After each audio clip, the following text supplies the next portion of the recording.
Assalamualaikum warahmatullahi wabarakatuh. Perkenalkan, nama saya Wardah dari Prodi PGMI semester 4 dari IAIN Takengon Aceh Tengah. Baik, di sini saya akan menjelaskan tentang model pengembangan pendidikan tinggi Islam Indonesia. Jadi, pendirian pendidikan tinggi Islam sudah diusahakan di negeri ini sejak sebelum Indonesia merdeka pada tanggal 2 sampai 7 Mei 1939. Di Solo diadakan Kongres 2 MIAI atau yang disebut dengan Majelis Islam ala Indonesia, yang dihadiri oleh 25 organisasi Islam yang menjadi anggota dengan keputusan mereka mendukung untuk mendirikan pendidikan tinggi Islam. Namun usaha itu belum berhasil karena pecahnya Perang Dunia Kedua. Semangat yang berhasil karena pecahan Perang Dunia Kedua, semangat yang mengelola tentang rencana penilaian pendidikan tinggi Islam itu akhirnya ditindaklanjuti oleh Masyumi atau Majelis Syura Muslimin Indonesia, sebuah gabungan organisasi Islam Indonesia, dengan menyelenggarakan rapat yang dihadiri oleh tokoh-tokoh Islam seperti Muhammad Nasir, Wahid Hasim, dan Mas Mansur, serta Muhammad Hatta sebagai tokoh nasional.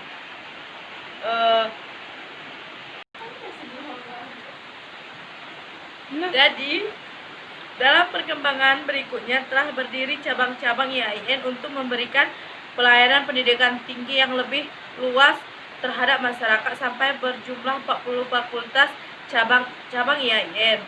Kemudian dalam rangka rasional organisasi penyesuaian dengan sistem pendidikan nasional, maka berdasarkan keputusan Presiden nomor 11 tahun 1997,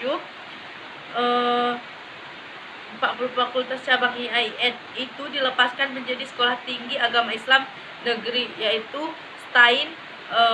Selanjutnya, dalam memenuhi tuntutan masyarakat dan adanya tantangan global, maka dibukalah satu demi satu fakultas atau jurusan program studi umum di STAIN dan IAIN. Dengan perkembangan fakultas, jurusan dan program studi pada IAIN di luar studi keislaman itu, maka status lembaga yang disebut sekolah tinggi atau institut itu juga harus berubah menjadi universitas karena harus menyesuaikan dengan jenis kajian ilmu yang dibinasakannya. Maka perubahan IAIN Syarif Hidayatul Jakarta menjadi UIN Syarif Hidayatullah pada tahun 2002.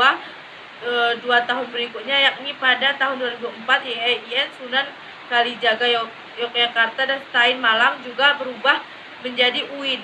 Beberapa tahun berikutnya IAIN Bandung, IAIN Riau, dan IAIN Makassar juga berubah menjadi UIN.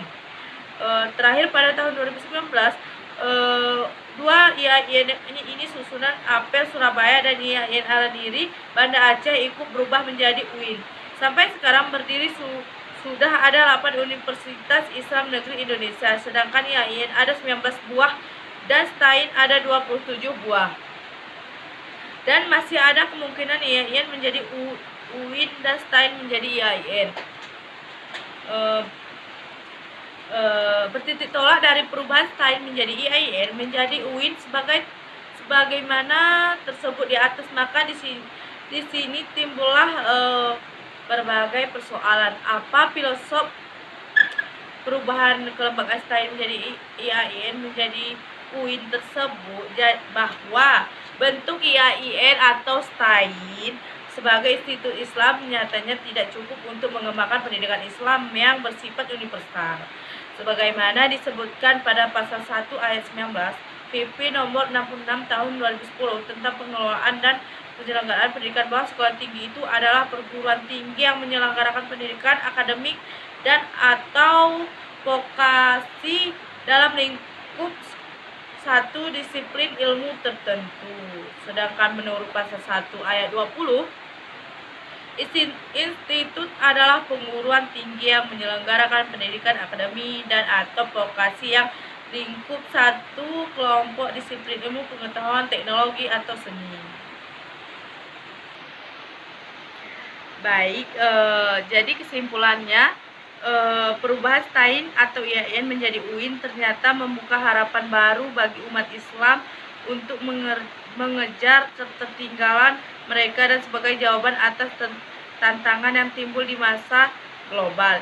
Ini berarti merupakan usaha nyata untuk mengembalikan kejayaan Islam di masa klasik. Bagi mereka yang kurang setuju dengan perubahan ini, mungkin tidak memahami sejarah peradaban Islam masa lalu, di mana Islam saat itu pernah menguasai dunia, terutama di bidang pengetahuan, sehingga banyak para ilmuwan Islam yang lahir di masa itu. Misalnya di bidang kedokteran Ibnu Sina, filsafat Ibnu Rusdi, sastra, geografis, dan lain-lain sebagainya. Tentang kekhawatiran menurunnya para ahli agama tidak perlu dirisaukan, karena tidak semua ahli agama tidak perlu dirisaukan, karena tidak semua STAIN atau IAIN bakal menjadi UIN. Di antara mereka akan tetap konsisten dalam membina kader-kader ulama. Di samping itu masih banyak PTAIS dan Mahat Ali yang tetap konsisten dalam mengembangkan ilmu-ilmu keagamaan, bahwa jumlah mereka lebih besar dari IAIN atau STAIN yang ada. Wa'allahab alam bi al-sawah. Baik, adapun dari yang saya jelaskan tadi semoga bermanfaat bagi kita semua. Saya akhiri, wabillahi taufik wal hidayah. Assalamualaikum warahmatullahi wabarakatuh.